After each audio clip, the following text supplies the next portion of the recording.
Hello friends, welcome to Moumita's kitchen. আশা করি তোমরা সবাই খুব ভালো আছো, আমিও খুব ভালো আছি। আবার চলে এসেছি আরেকটি নতুন রেসিপির সাথে। আজকের রেসিপি দেখে নিশ্চয়ই তোমরা বুঝতেই পারছো।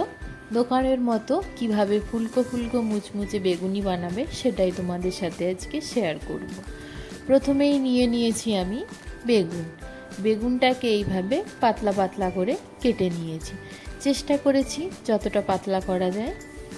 কেটে নিয়েছি, এবার এটাকে ভালোভাবে ধুয়ে নেব। পরিষ্কার করে ধুয়ে নেওয়ার পরে একটা পাত্রে রেখে দিয়েছি যাতে এর এক্সট্রা জলটা শুকিয়ে যায়। এখনই আমি এর মধ্যে লবণ মাখাবো না। এখনই যদি লবণ মাখিয়ে দিই বেগুনটা নরম হয়ে যাবে আর ভাজতে কিন্তু অসুবিধা হবে, এই শক্ত ব্যাপারটা থাকবে না।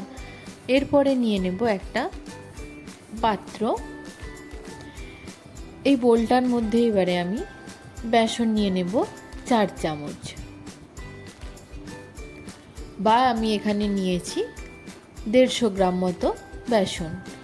দিয়ে দেব স্বাদ মতো লবণ, আর দিয়ে দেব কয়েকটা কালো জিরে। এখানে আমি দিয়ে দিলাম হলুদ। এবারে সবকটাকে একসাথে অল্প অল্প জল দিয়ে মিশিয়ে নেব। খুব বেশি জল দিয়ে একসাথে মিশিয়ে নেওয়ার চেষ্টা করো না, তাতে পাতলা হয়ে গেলে আবার এর সাথে মেশাতে হবে বেসন। সেই জন্য অল্প অল্প জল নিয়ে এটাকে একটা ঘন ব্যাটার বানিয়ে নেব। বেসনটাকে কিন্তু ফেটানো খুবই জরুরি। এভাবে আস্তে আস্তে ফেটাতে থাকবো। লবণ আমি এখানে দিয়েছিলাম 1/2 টিস্পুন, আর কালো জিরে 1/2 টিস্পুন, আর হলুদ দিয়েছিলাম 1 টিস্পুন মতো।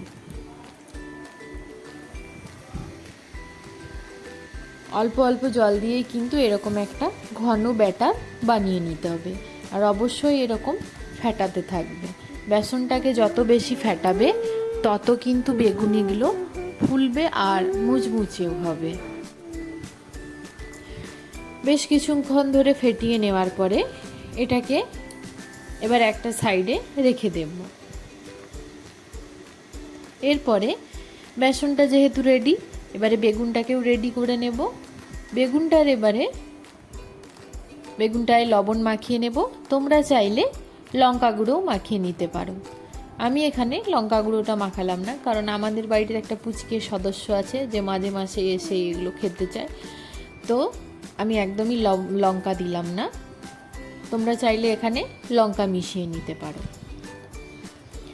এরপরে বেসনটাতে আমি যেটা ইউজ করব, যে সিক্রেট জিনিসটা, সেটাই তোমাদের সাথে আজকে শেয়ার করব। দিলাম 1 চামচ কর্নফ্লাওয়ার। এটা দেওয়ার ফলে কিন্তু বেগুনিটা বেশ কিছুক্ষণ সময় একদমই মুচমুচে থাকবে। দিয়ে দিয়েছি কড়ার মধ্যে তেল, আর এটাকে ওভেনে বসিয়েও দিয়েছি। এবারে তেলটাকে গরম হতে ছেড়ে দেব, যেন খুব ভালোভাবে গরম হয়ে যায়। গরম হয়ে গেলে এর থেকে 2-3 চামচ তেল তুলে আমি বেসনে দিয়ে দেব।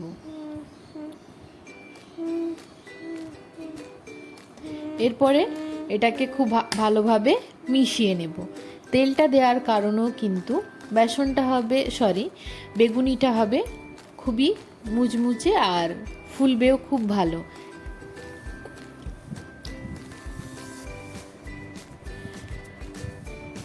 দেখতেই পাচ্ছ বেসনের ব্যাটারের ঘনত্বটা। এরপরে আমি চলে যাব ভাজাভাজি স্টেপে।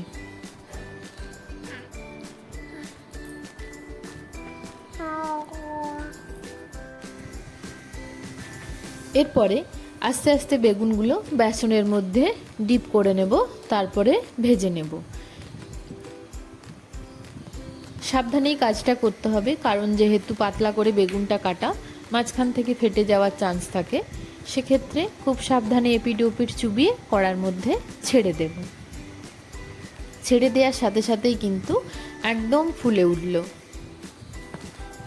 এবার এপিঠ ওপিঠ খুব ভালোভাবে একটু লাল লাল করে ভেজে নেব।